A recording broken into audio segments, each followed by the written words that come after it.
Hablar de los aciertos históricos de Costa Rica es reconocer los aportes del Partido Liberación Nacional, la voz liberacionista.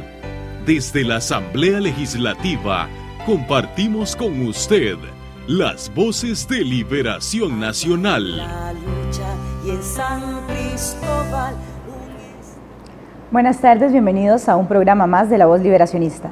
El día de hoy vamos a dar inicio con una pequeña cápsula informativa respecto a la actividad llevada a cabo aquí en el Salón de Expresidentes de la Asamblea Legislativa por la diputada Carla Prendas Matarrita en la segunda jornada de mesas de diálogo. Veamos.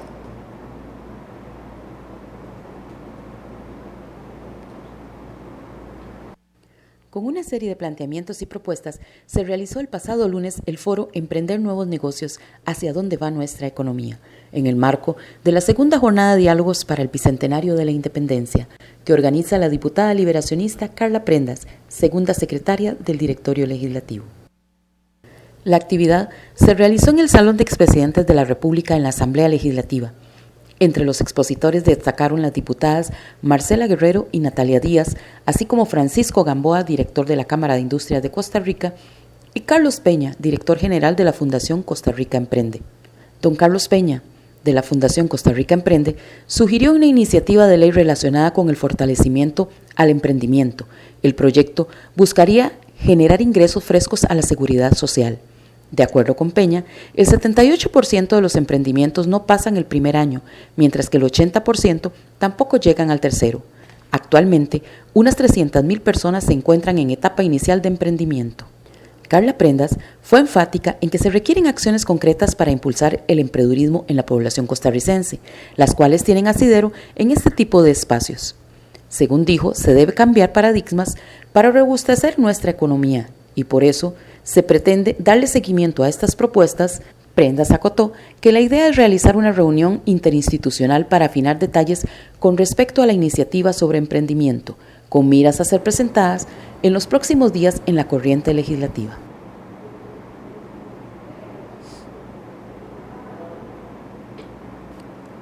Bueno, y la entrevista del día de hoy está a cargo del diputado Juan Luis Jiménez Zúcar. Con él conversamos esta mañana sobre algunos temas como la reforma al Código Procesal Civil, la Comisión de Asuntos Jurídicos, elecciones municipales y también un poco sobre las incongruencias de este gobierno. Veamos.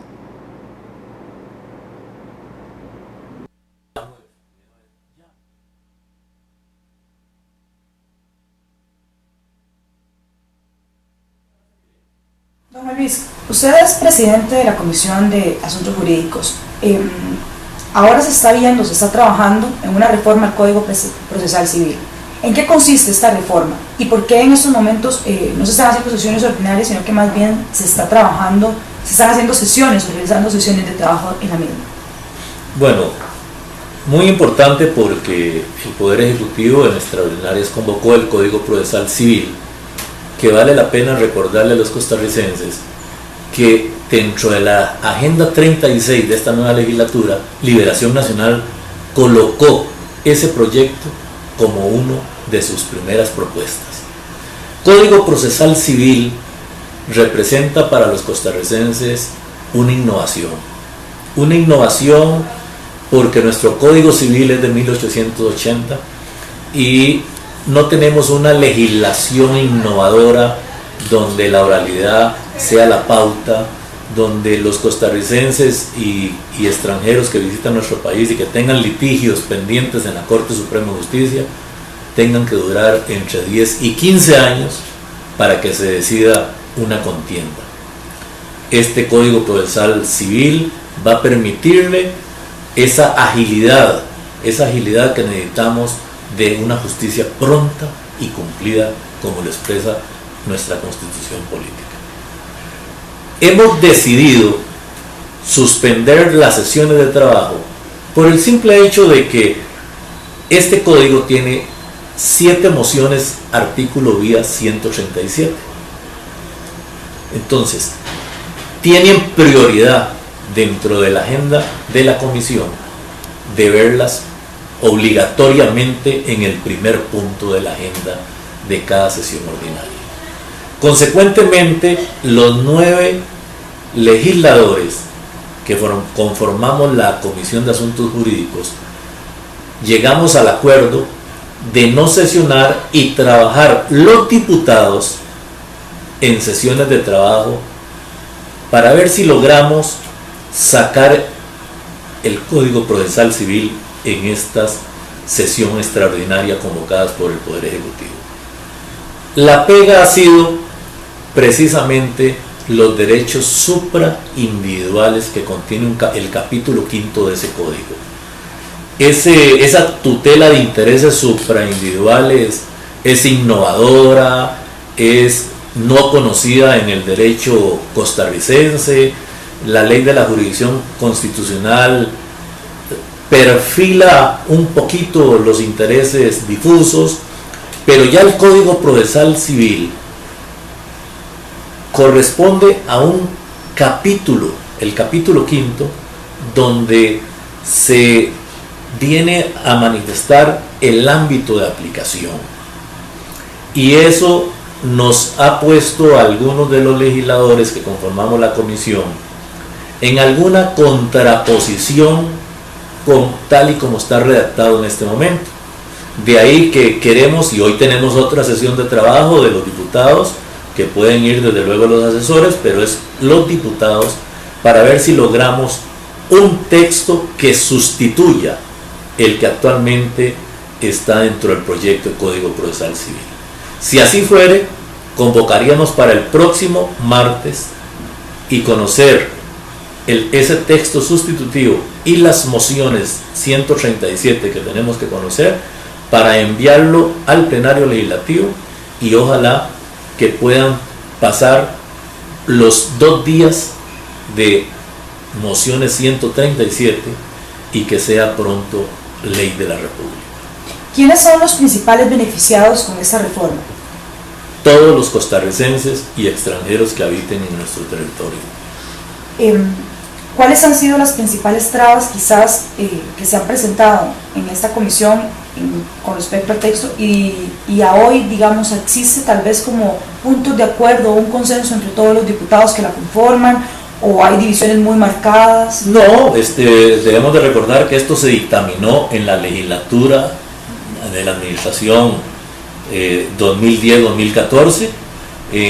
Nosotros hasta ahora estamos conociendo este proyecto que fue convocado, valga la redundancia, por el Poder Ejecutivo, y tenía varias mociones 137 que tenemos que precisamente conocer en el orden. En primer lugar, no hay así un choque ideológico en cuanto al texto que estamos discutiendo. Es un texto que deberíamos de sacarlo lo más refinado posible. En algunos países no se han atrevido a poner en vigencia un capítulo de esta naturaleza. Lo tiene Argentina, lo tiene Brasil, España lo tiene a medias, Estados Unidos lo tiene. Sin embargo, por ser innovador esa parte, porque en cuanto a todo lo demás, todos los diputados estamos de acuerdo en el texto, únicamente fue en ese capítulo 5 que teníamos ciertas dudas, pero en cuanto a la ejecución y más de quienes podrían demandar y denunciar derechos supraindividuales. Este año se dio un cambio en la mayoría de las presidencias de las comisiones. Usted le toca y le corresponde presidir la Comisión de Jurídicos. Cuéntenos cuál ha sido el funcionamiento, cuál ha sido la estrategia para que esta comisión camine y cuál es el tipo de trabajo que le están dando a la Comisión de Asuntos Jurídicos. Bueno, la Comisión Permanente de Asuntos Jurídicos no hay pugna, son 9 legisladores que queremos sacar provecho al mayor trabajo, o sea, dictaminar todos esos proyectos que tenemos casi 70 proyectos en la agenda, en la orden del día ordinaria. Ahora nos convocaron unos cuantos. Sin embargo, debo de manifestar de que es una comisión muy importante, es donde se ven todas las reformas y creación de leyes relacionadas con la jurisdicción constitucional, el derecho a familia, el derecho laboral, el derecho civil, la administración pública, en fin, todas las reformas de leyes. Tuvimos las pensiones, sin embargo, por una consideración hacendaria y fiscal y tributaria, trasladamos 2 proyectos de pensiones a la Comisión de Asuntos Hacendarios. No obstante, consideramos de que es muy importante y ha habido una buena participación por parte de las fracciones representadas en esa comisión, y considero de que nos llevamos muy bien, en el sentido de que ahí no vemos pugnas ideológicas. Desde luego que habrá alguna representación que en algún momento determinado su punto de vista vaya consigo a su punto ideológico, pero en realidad es una comisión amigable donde se puede trabajar en equipo. Se han tomado decisiones como para avanzar, por ejemplo el caso de la discusión de las mociones que se han presentado, por ejemplo, con el tema de sociedades de convivencia. Bueno, ese es un asunto muy importante. El expediente de sociedades de convivencia ocupa el primer lugar de la agenda ordinaria, y llegamos a un convenio entre los 9 diputados de que utilizáramos 30 minutos de cada sesión para discutir las mociones. Este expediente se viene arrastrando desde hace más de 8 años, tiene más de 1.300 mociones presentadas, y hay anuncios de que van a presentar otras 1.500. Consecuentemente, ahí también nos pusimos de acuerdo de que se dispensaran de lectura las mociones, y estamos conociendo entre 70 y 80 mociones en esa media hora todas las semanas. De ahí que este expediente podríamos decir que está retrasando el buen andar del resto de proyectos importantes que hay dentro de la agenda de la comisión. Sin embargo, hemos tratado de sacarlo adelante, pero comprenderá de que 1.500 mociones se llevarán su rato. El año pasado, cuando usted asume la jefatura de fracción y durante este primer periodo legislativo, se le presentó de parte de la oposición, o sea, de parte de Liberación Nacional, al gobierno de la República una serie de propuestas para que pudiera gobernar, o para que pudiera trazar lo que más se le conoció como una hoja de ruta. Sin embargo, allá un poco más de año y medio, ¿verdad?, de haber asumido esta administración, seguimos sintiendo que hay titulares como, por ejemplo, ahora con el tema de pensiones, que la Caja y la Suprema no se refieren al tema, que el presidente por una parte dijo que no iba a poner impuestos, ahora dice que sí. Bueno, hay una serie de contradicciones incluso entre sus declaraciones. Por otra parte, seguimos sintiendo que el presidente todavía no maneja o no está asesorado, y nosotros sentimos que no hizo caso. El pueblo siente que no ha hecho caso, o por lo menos se niegan a escuchar a personas como Liberación Nacional, incluso la Unidad, que de una u otra forma pues han gobernado anteriormente. ¿Considera usted que el gobierno sigue sin rumbo o siente que ya ha caminado o avanzado? Bueno, esa ha sido mi preocupación desde el 1 de mayo del 2014, en que entramos a esta Asamblea Legislativa y tuve el privilegio de ser el jefe de fracción de Liberación Nacional. Inclusive el 26 de abril del 2014, toda la fracción visitó, ante una solicitud del presidente electo Luis Guillermo Solís, y le llevamos una hoja de ruta. Una hoja de ruta con los principales proyectos, con las principales acciones, con los principales movimientos que consideraba Liberación Nacional que le íbamos a ayudar al gobierno entrante. No tuvimos respuesta de esa hoja de ruta. Posteriormente acudimos de nuevo a la Casa Presidencial a una invitación, tanto el jefe como la subjefa de fracción. Insistimos con otra hoja de ruta, la cual el silencio fue la respuesta. Posteriormente, en abril de este año, junto con el presidente del Comité Ejecutivo de Liberación Nacional, José María Figueres, visitamos al presidente, la subjefa y el jefe de fracción con el presidente del partido, le entregamos cómo enrumbar a Costa Rica, y la respuesta ha sido el silencio. Entonces nosotros consideramos de que el presidente no quiere que le ayudemos. Nosotros en Liberación Nacional hemos llegado al convencimiento de que no se deja que le ayuden, mientras el gobierno desacelerado, una economía en crisis, una economía totalmente en desaceleración, con un déficit jamás visto en la historia de este país. Y es que ya a 18 meses casi de gobierno no se vale seguir echando la culpa a Liberación Nacional. Insisto, esta oposición que hemos hecho nosotros como fracción no la ha hecho nunca ningún otro partido en la historia de la Costa Rica de los años 50 en adelante. Una oposición responsable. A veces nos comportamos ahí en el plenario como si fuéramos la fracción oficialista.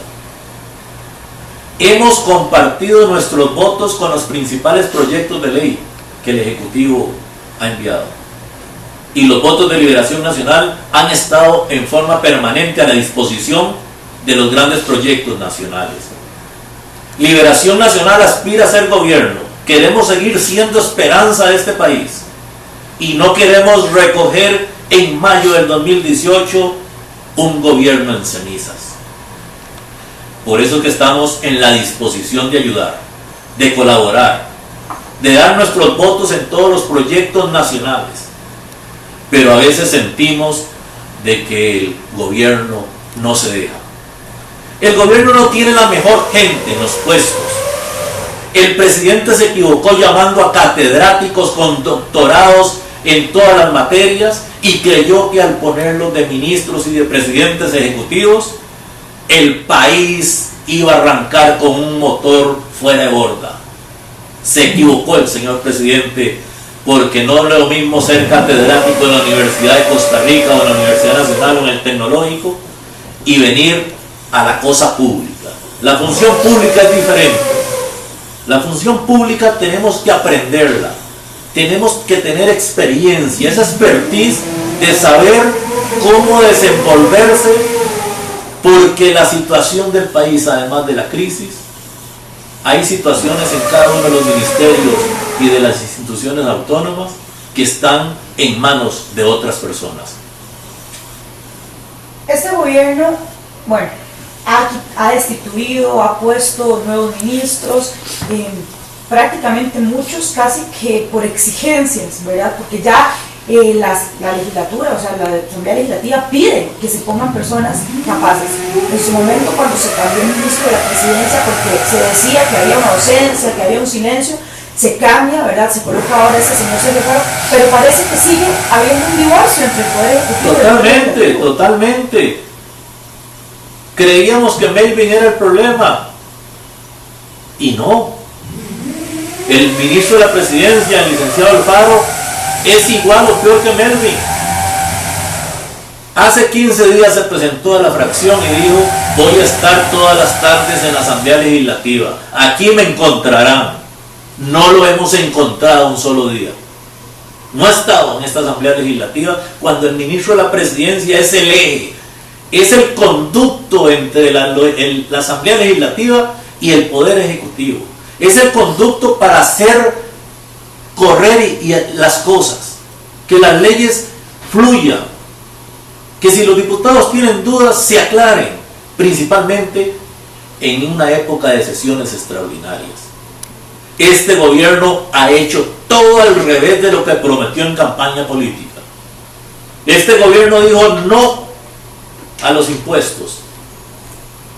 Luis Guillermo Solís en campaña política dijo: este país no necesita nuevos impuestos, necesita cobrar bien, recaudar bien y meter a la cárcel a los sinvergüenzas. ¿Cuántos sinvergüenzas a 15, 16 meses de gobierno ha metido a la cárcel este gobierno?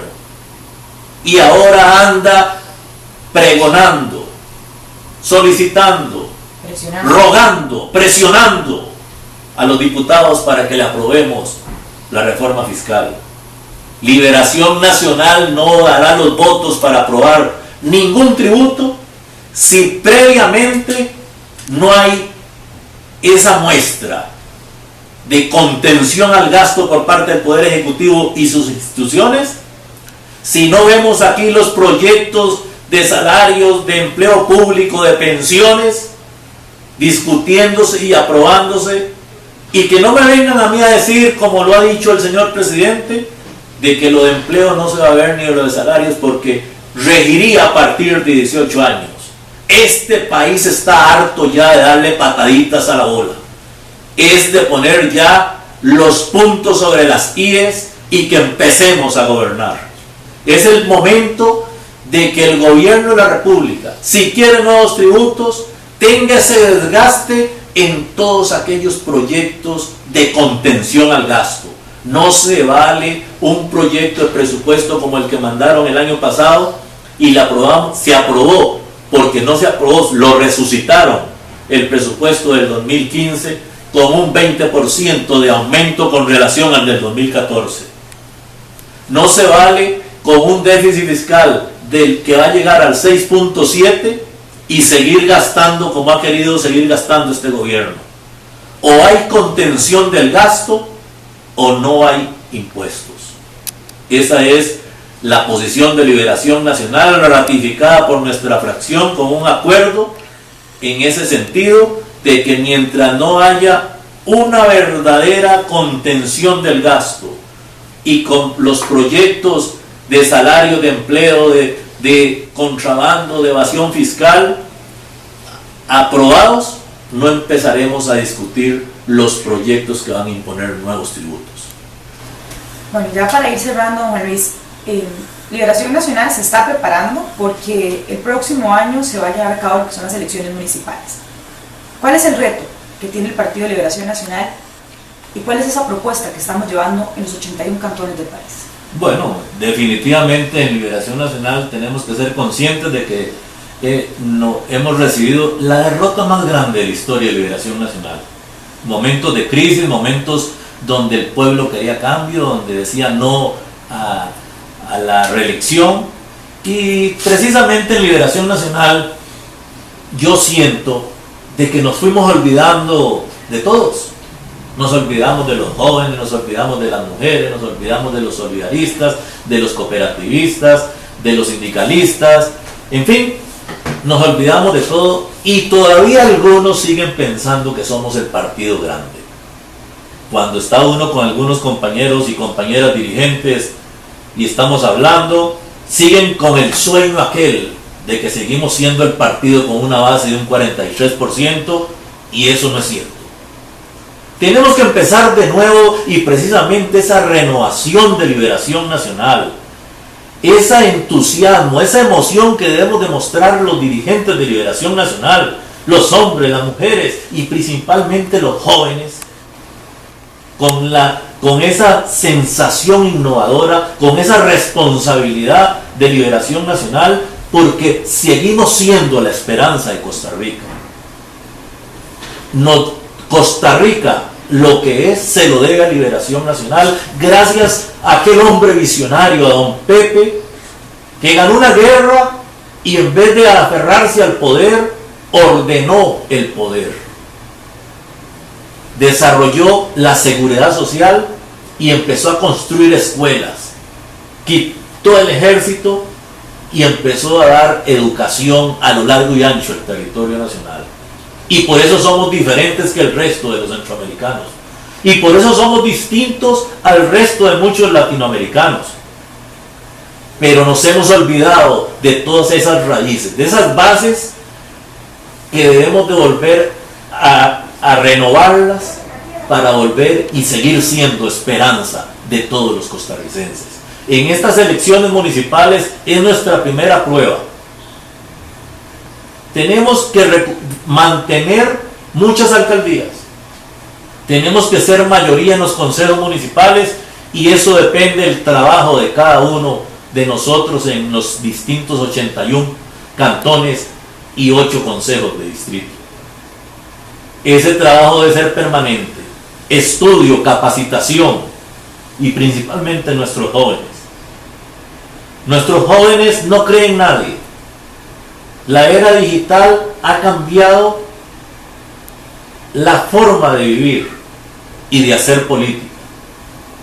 Ya aquello de que el papá y la mamá son liberacionistas y que los hijos y los nietos y los tataranietos y los bisnietos son liberacionistas, eso ya no funciona ni en Liberación ni en ningún partido. Las oportunidades están, tenemos que aprovecharlas.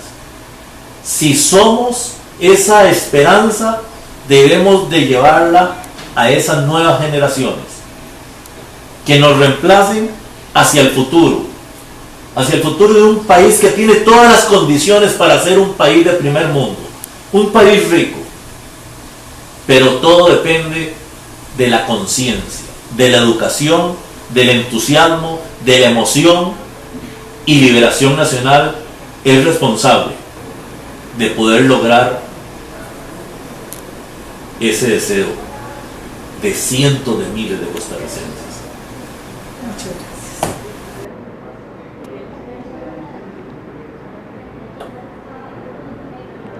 Muchas gracias por acompañarnos y esperamos que el próximo martes a partir de las 2:15 de la tarde en el canal 98 de Tigo nos puedan acompañar en otro programa más de La Voz Liberacionista.